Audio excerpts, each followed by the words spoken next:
नमस्कार और स्वागत है आप सभी का हमारे चैनल द दैविक गुरु पर। हमारे पिछले वीडियो में हमने सुंदर कांड को शुरू किया था, जब हनुमान जी माता सीता की खोज में समुद्र को पार करके लंका पहुंचते हैं और लंका में माता सीता को राक्षसियों से घिरा हुआ पाते हैं तथा उनकी व्यथा को देखते हैं।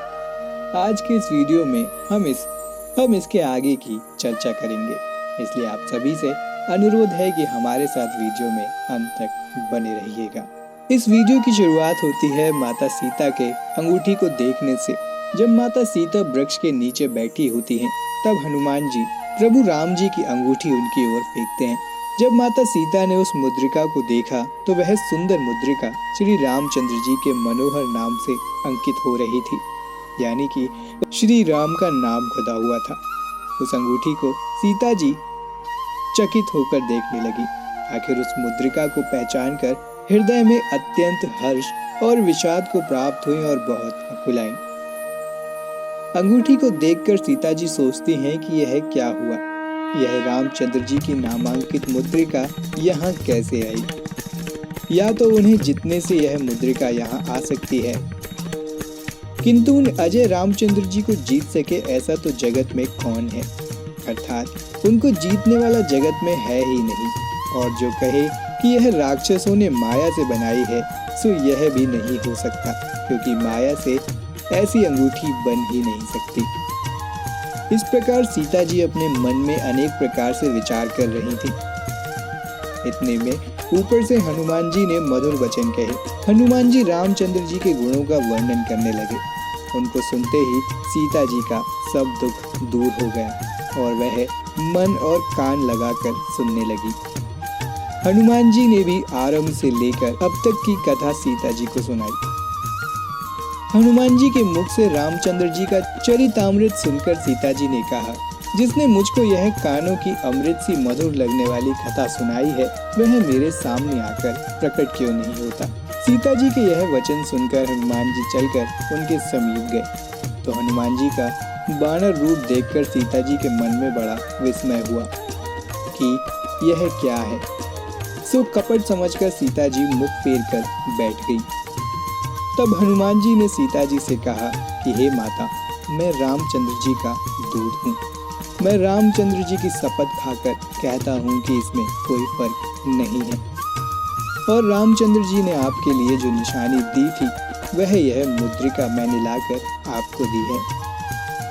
सीता जी ने पूछा कि हे हनुमान, नर और वानर का संग कैसे हो सकता है। तब हनुमान जी ने जैसे संग हुआ था वह सब कथा कही। वे सब समाचार हनुमान जी ने सीता जी से कहे। हनुमान जी के प्रेम सहित वचन सुनकर सीता जी के मन में पक्का भरोसा आ गया और उन्होंने जान लिया कि यह मन, वचन और काया से कृपा सिंधु श्री राम जी के दास हैं। हनुमान जी को हरि वक्त जानकर सीता जी के मन में अत्यंत प्रीति बढ़ी। शरीर अत्यंत पुलकित हो गया और नेत्रों में जल भर आया। सीता जी ने हनुमान से कहा कि हे हनुमान, मैं विरह रूप समुद्र में डूब रही थी, सो हे तात, मुझको तिराने के लिए तुम नौका हुए हो। अब तुम मुझको बताओ कि सुखधाम घर के शत्रु श्री राम लक्ष्मण सहित कुशल तो हैं। हे हनुमान, रामचंद्र जी तो बड़े दयालु और बड़े कोमल चित्त हैं, फिर यह कठोरता आपने क्यों धारण की है। यह तो उनका सहज स्वभाव ही है कि जो उनकी सेवा करता है उनको वे सदा सुख देते रहते हैं। सो हे हनुमान, वे रामचंद्र जी कभी मुझको भी याद करते हैं, कभी मेरे भी नेत्र रामचंद्र जी के कोमल श्याम शरीर को देखकर शीतल होंगे। सीता जी की उस समय यह दशा हो गई कि मुख से वचन निकलना बंद हो गए थे और नेत्रों में जल भर आया। इस दशा में सीता जी ने प्रार्थना की कि हे नाथ, मुझको आप बिल्कुल भी भूल गए। सीता जी को विरह से अत्यंत व्याकुल देखकर हनुमान जी बड़े विनय के साथ कोमल वचन बोले, हे माता, लक्ष्मण सहित श्री रामचंद्र जी सब प्रकार से कुशल हैं, केवल एक आपके दुख से तो वे कृपा निधान अवश्य दुखी हैं, बाकी उनको कुछ भी दुख नहीं है। हे माता, आप अपने मन को उन मत मानो, यानी कि मन में ग्लानि ना मानिए, रंज मत करिए, उनको छोटा करके दुख मत करिए, क्योंकि रामचंद्र जी का प्यार आपकी और आपसे भी दुगना है। अब मैं आपको जो रामचंद्र जी का संदेशा सुनाता हूँ, सो आप धीरज धारण करके उसे सुने। ऐसा कहते ही हनुमान जी प्रेम से गदगद हो गए और नेत्रों में जल भर आया। हनुमान जी ने सीता जी से कहा कि हे माता, रामचंद्र जी ने जो संदेश भेजा है वह सुनो। रामचंद्र जी ने कहा है कि तुम्हारे वियोग में मेरे लिए भी बातें विपरीत हो गई हैं। वृक्षों के नए नए कोमल पत्ते मानो अग्नि के समान हो गए हैं। रात्रि मानो काल रात्रि बन गई है। चंद्रमा सूरज के समान दिख पड़ता है। कमलों के वन मानो बालों के समूह के समान हो गए हैं। मेघ की वृष्टि मानो तापे हुए तेल के समान लगती है। मैं जिस वृक्ष के तले बैठता हूँ वही वृक्ष मुझको पीड़ा देता है और शीतल सुगंध मंद पवन मुझको सांप के श्वास के समान प्रतीत होती है। और अधिक क्या कहूँ, क्योंकि कहने से कोई दुख घट थोड़ी ही जाता है। परंतु यह बात किसको कहूँ, कोई नहीं जानता। मेरे और आपके प्रेम के तत्व को कौन जानता है, कोई नहीं। केवल एक मेरा मन तो उसको भले ही पहचानता है, पर वह मन सदा आपके पास रहता है। इतने ही में जान लेना कि राम किस कदर प्रेम के वश हैं। रामचंद्र जी के संदेश सुनते ही सीता जी ऐसे प्रेम में मग्न हो गईं कि उन्हें अपने शरीर की सुध ना रही। उस समय हनुमान जी ने सीता जी से कहा कि हे माता, आप सेवक जनों के सुख देने वाले श्री राम को याद करके मन में धीरज धरो। श्री रामचंद्र जी की प्रभुता को हृदय में मानकर मेरे वचनों को सुनकर विकलता को तज दो। हे माता, श्री रामचंद्र जी के वान रूप अग्नि के आगे इस राक्षस समूह को आप पतंग के समान जानो और इन सब राक्षसों को जले हुए जानकर मन में धीरज धरो। हे माता, श्री रामचंद्र जी को आपकी खबर मिल जाती तो प्रभु कदापि विलंब नहीं करते, क्योंकि श्री रामचंद्र जी के बानर रूप सूर्य के उदय होने पर राक्षसों की सेना रूपी अंधकार कहाँ रह सकता है। हनुमान जी कहते हैं कि हे माता, मैं आपको अभी ले जाऊं, परंतु क्या करूं, श्री रामचंद्र जी की आपको ले जाने की आज्ञा नहीं है, इसलिए मैं कुछ नहीं कर सकता। यह बात मैं रामचंद्र जी की शपथ खाकर कहता हूँ। इसलिए हे माता, आप कुछ दिन धीरज धरो।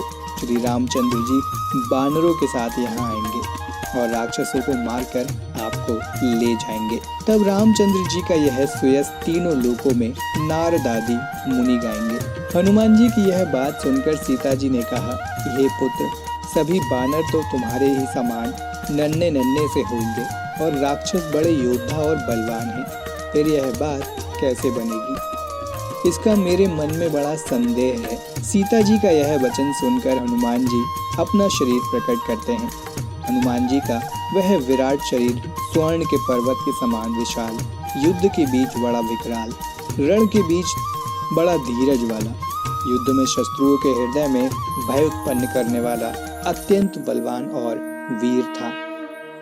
हनुमान जी ने कहा कि हे माता सुनो, वानरों में कोई विशाल बुद्धि का बल नहीं है, परंतु प्रभु का प्रताप ऐसा है कि उसके बल से छोटा सा सांप गरुड़ को खा जाता है। भक्ति, प्रताप, तेज और बल से मिली हुई हनुमान जी की वाणी सुनकर सीता जी के मन में बड़ा संतोष हुआ।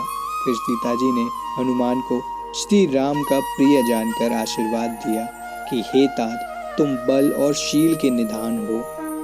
हे पुत्र, तुम अजर, अमर और गुणों का भंडार हो और रामचंद्र जी तुम पर सदा कृपा करें। प्रभु श्री रामचंद्र जी कृपा करेंगे। ऐसे वचन सुनकर हनुमान जी प्रेमानंद में अत्यंत मग्न हो गए और हनुमान जी ने बारंबार सीता जी के चरणों में शीश नवाकर हाथ जोड़कर यह वचन बोले, हे माता, अब मैं कृतार्थ हुआ हूँ, क्योंकि आपका आशीर्वाद सफल ही होता है। यह बात जगत प्रसिद्ध है। हे माता सुनो, वृक्षों के सुंदर फल लगे देखकर मुझको अत्यंत भूख लग गई है, सो मुझे आज्ञा दो। तब सीता जी ने कहा कि हे पुत्र सुनो, इस वन की बड़ी बड़ी भारी योद्धा राक्षस रक्षा करते हैं। तब हनुमान जी ने कहा कि हे माता, जो आप मन में सुख माने तो मुझको उसका कुछ भय नहीं है। तुलसीदास जी कहते हैं कि हनुमान जी का विलक्षण बुद्धि बल देखकर सीता जी ने कहा कि हे पुत्र, जाओ श्री रामचंद्र जी के चरणों को हृदय में रखकर मधुर मधुर फल खाओ। सीता जी के वचन सुनकर उनको प्रणाम करके हनुमान जी बाग के अंदर घुस गए। फल तो फल सब खा गए और वृक्षों को तोड़ मरोड़ दिया। जो वहां रक्षा के लिए राक्षस रहते थे उनसे कुछ को मार डाला और कुछ ने जाकर रावण से पुकार की कि हे नाथ, एक बड़ा भारी बानर आया है। उसने तमाम अशोक वन का सत्यानाश कर दिया है। उसने फल तो फल सारे खा लिए और वृक्षों को उखाड़ दिया है और रखवारे राक्षसों को पटक पटक कर मार गिराया है। उनको मसल मसल कर जमीन पर डाल दिया है। यह बात सुनकर रावण ने बहुत से राक्षस योद्धा भेजे। उनको देखकर युद्ध के उत्साह से हनुमान जी ने भारी गर्जना की। हनुमान जी ने उन तमाम राक्षसों को मार डाला। जो कुछ अधमरे रह गए थे वे वहां से पुकारते हुए भाग कर गए। फिर रावण ने मंदोदरी के पुत्र अक्षय कुमार को भेजा। वह भी असंख्य योद्धाओं को संग लेकर गया। उसे आते देखते ही हनुमान जी ने हाथ में वृक्ष लेकर उस पर प्रहार किया और उसे मारकर फिर बड़े भारी शब्द से गर्जना की। रावण राक्षसों के मुख से अपने पुत्र का वध सुनकर बड़ा गुस्सा हुआ और महाबली मेघनाथ को भेजा और मेघनाथ से कहा कि हे पुत्र, उसे मारना मत, किंतु बांध कर पकड़ ले आना, क्योंकि मैं भी उसे देखूं तो सही वह बानर कहाँ का है। इंद्रजीत योद्धा मेघनाथ असंख्य योद्धाओं को संग लेकर चला जाता है। भाई के वध का समाचार सुनकर उसे बड़ा गुस्सा आया। हनुमान जी ने उसे देखकर यह कोई दारुण भट्ट यानी कि भयानक योद्धा आता है ऐसा जानकर कटकटा के महाघोर गर्जना की और दौड़े। एक बड़ा भारी वृक्ष उखाड़कर उससे लंकेश्वर रावण के पुत्र मेघनाथ को विरत अर्थात रथहीन कर दिया।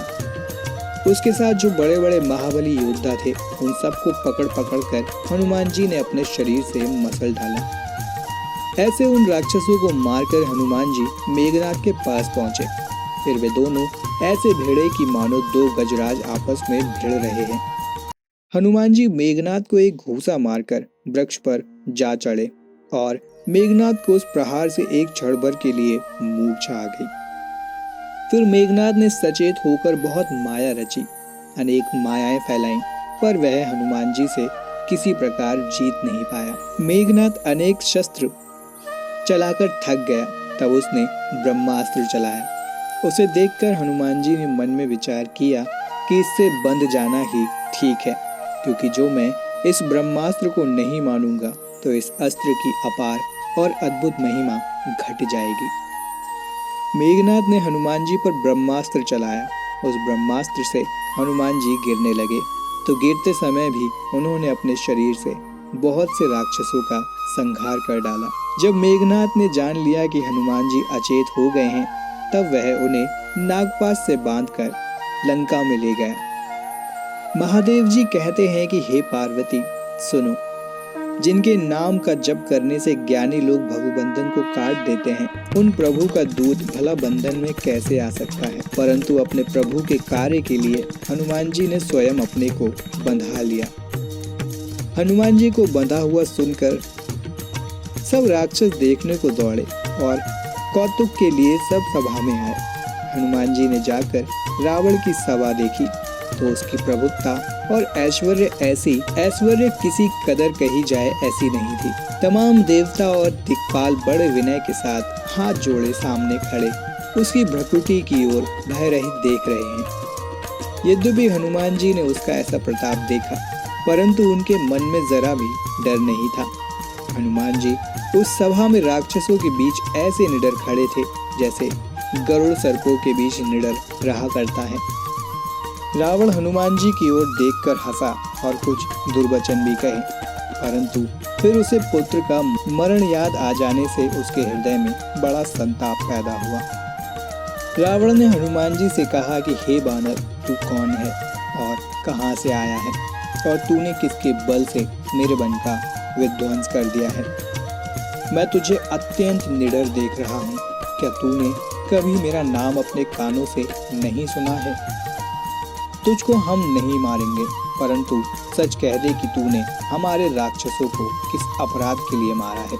रावण की ये वचन सुनकर हनुमान जी ने रावण से कहा कि हे रावण, सुनो, यह माया जिस परमात्मा के बल को पाकर अनेक ब्रह्मांड समूह रचती है, जिसके बल से ब्रह्मा, विष्णु और महेश ये तीनों देव जगत को रचते हैं, पालते हैं और संहार करते हैं, और जिनकी सामर्थ्य से शेष जी अपने सिर पर वन और पर्वतों सहित इस सारे ब्रह्मांड को धारण करते हैं, और जो देवताओं के रक्षा के लिए और तुम्हारे जैसे दुष्टों को दंड देने के लिए अनेक अवतार धारण करते हैं, जिसने महादेव जी के अति कठिन धनुष को तोड़कर तेरे साथ तमाम राज समूहों के मद को भंजन किया, और जिन्होंने खर, दूषण, त्रिशिरा और बाली ऐसे बड़े बल वाले योद्धाओं को मारा है।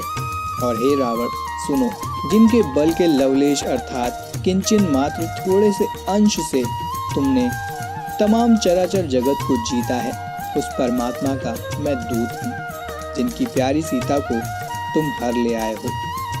हे रावण, तुम्हारी प्रभुत्ता तो मैंने तभी से जान ली है जब तुम्हें सहस्त्रबाहु के साथ युद्ध करने का काम पड़ा था, और मुझको यह बात भी याद है कि तुमने बाली से लड़कर जो यश प्राप्त किया था।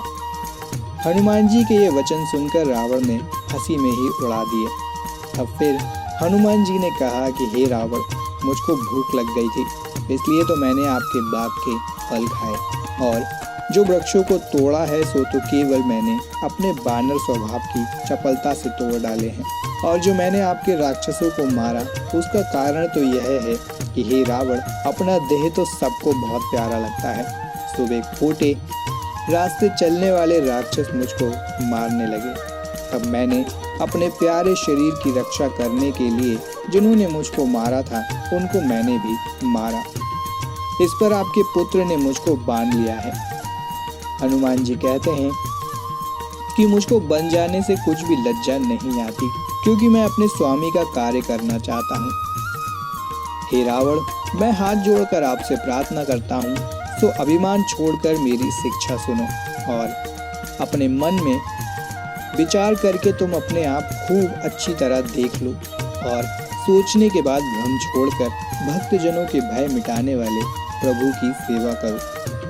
हे रावण, जो देवता, दैत्य और सारे चराचर को खा जाता है, वह काल भी जिसके सामने अत्यंत भयभीत रहता है, उस परमात्मा से कभी बैर नहीं करना चाहिए। इसलिए जो तू मेरा कहना माने तो सीता जी को, रामचंद्र जी को दे दो। हे रावण, खर को मारने वाले रघुवंश मणि रामचंद्र जी भक्त पालक और करुणा के सागर हैं, इसलिए यदि तू उनकी शरण चला जाएगा तो वे प्रभु तेरे अपराध को माफ करके तुम्हें अपनी शरण में रख लेंगे। इसलिए तू रामचंद्र जी के चरण कमलों को हृदय में धारण कर और उनकी कृपा से लंका में अविचल राज कर।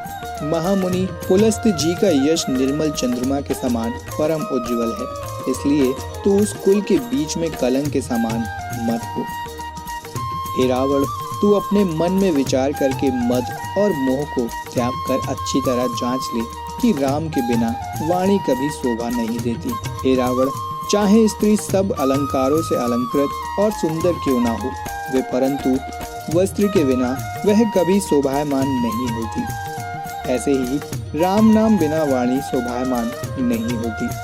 हे रावण, जो पुरुष रामचंद्र जी से विमुख है, उसकी संपदा और प्रभुत्ता पाने पर भी ना पाने के बराबर है, क्योंकि वह स्थिर नहीं रहती किंतु तुरंत चली जाती है। श्री राम से विमुख पुरुष की संपत्ति और प्रभुत्ता रही हुई भी चली जाती है और उसकी पाना ना पाने के समान है।